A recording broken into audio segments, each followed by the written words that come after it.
In Dearborn, Michigan, just outside of Detroit, many of these families call themselves the fortunate ones, blessed by God, because they escaped this.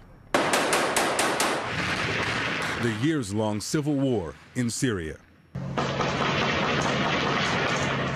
Now, having survived the conflict that has killed more than an estimated 400,000 civilians and completing the exhaustive process to resettle in the U.S., some refugees now fear they face a new threat. This is the protection of the nation from foreign terrorist entry into the United States. President Donald Trump's executive order banning entry of most nationals from 7 countries, including Syria. An appellate court has upheld a temporary hold on the travel ban, but the president promises to fight the decision. The January 27th order applies to new entrants only, but that does nothing to quell the fears of Shaima Ahmadini, who worries that she and her family will have to return to Syria. We don't know what will happen in the future. After we arrived, we had hopes that we will establish a new life. Now we are frightened that we will be stopped at this stage and cannot carry on further. She and her husband, Omar Kajan, and their 4 children have come to Dearborn from homes. Beyond their family's future, they say other families could face a future that's worse than deportation.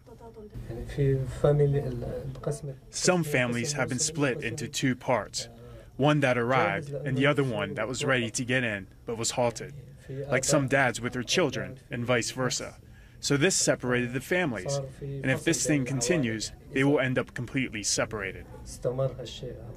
Wayne State University professor Dr. Arash Javanbakht has interviewed hundreds of Syrian refugees and is examining the invisible, psychological wounds caused by the war and the resettlement process. The researchers found that roughly 1/3 of the adult Syrian refugees they evaluated screened positive for post-traumatic stress disorder. Javanbakht says stressors like the uncertainty over the ban exacerbate those challenges. They come in with the stress of immigration. They have the stress of poverty. They don't know how to cope with the environment. They have to learn about the culture. They don't know how much they're wanted by the environment. With the uncertainty which is going on now, they don't even know if tomorrow they will be in this country or not. Stress level has increased since the travel ban. Mohammed Al-Saud is part of the research team. They feel like they're not going to be treated as well, or things won't live to their expectations. Al-Saud has experienced similar pain. He came to the U.S. in 2008 as a refugee from Iraq. In fact, all of the volunteer researchers are former refugees from Iraq. Living the experience myself made me decide to do whatever is possible to help them. Farhan Nassif is nearly brought to tears by thoughts of family members still besieged by war. I've received a voicemail from my brother saying, if God willing, I will see you in the hereafter life, in heaven, as we won't see each other again here. These words really touched me a lot, as there is no hope we see each other again here, only in heaven. His wife, Huda Hamada, says their daughters, Zina, who's 5, and Shehet, who's 10, have suffered too. The girls had fear from the word, "We are returning to Syria," because they lived through wartime and heard the sounds of explosions, so that left a fear in them, and do not want to return to Syria.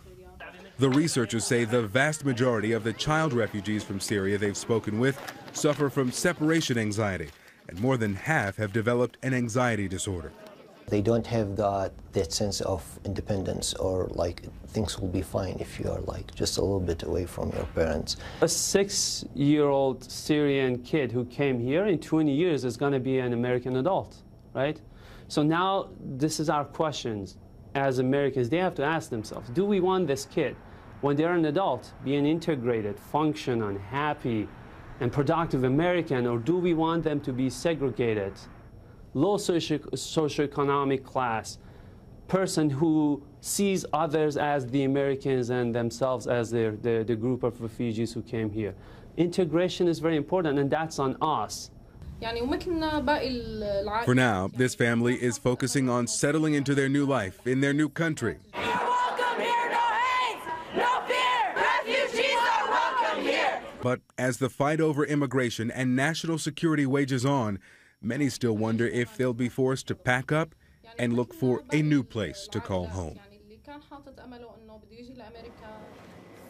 And the researchers plan to track the refugees they've interviewed for up to 20 years to assess their mental health and their growth. They're also working on a plan to treat them with culturally focused, family-centered home care.